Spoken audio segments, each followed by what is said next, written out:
যে ব্যক্তি সম্পূর্ণ বৈশাখ মাস অনন্য ভক্তি সহকারে তুলসী দ্বারা ত্রিসন্ধ্যা শ্রীকৃষ্ণের অর্চনা করেন তার আর পূর্ণজন্ম হয় না।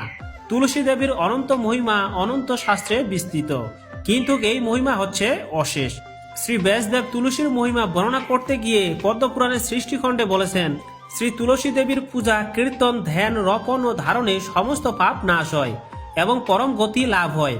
যে ব্যক্তি অন্যকে তুলসী দ্বারা শ্রীহরির অর্চনার উপদেশ দেন এবং নিজেও অর্চনা করেন তিনি শ্রী মাধবের আলোয়ে গমন করেন।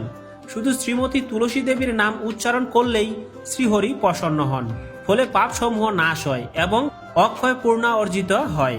পদ্মপুরাণের ব্রহ্মখণ্ডে বলা হয়েছে, গঙ্গাদি সমস্ত পবিত্র নদী এবং ব্রহ্মা বিষ্ণু মহেশ্বর পুষ্করাদি সমস্ত তীর্থ সর্বদাই তুলসী দলে বিরাজ করেন। তুলসী শ্রীকৃষ্ণ প্রেয়সী, তার কৃপার ফলেই আমরা শ্রীকৃষ্ণের সেবা করার সুযোগ লাভ করতে পারি। পদ্মপুরাণের সৃষ্টিখণ্ডে বৈষ্ণব শ্রেষ্ঠ শ্রী মহাদেব পুত্র কার্তিককে বললেন, সমস্ত পত্র ও পুষ্পের মধ্যে তুলসী হচ্ছেন শ্রেষ্ঠা। তুলসী সর্বকাম প্রদা, মঙ্গলময়ী, বৈষ্ণবী বিষ্ণুর প্রেয়সী এবং সর্বলোকের পরম শুভা।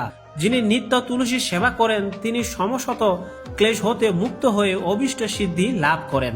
অতএব শ্রীহরির অত্যন্ত প্রেয়সী তুলসীকে জলদান অবশ্যই কর্তব্য।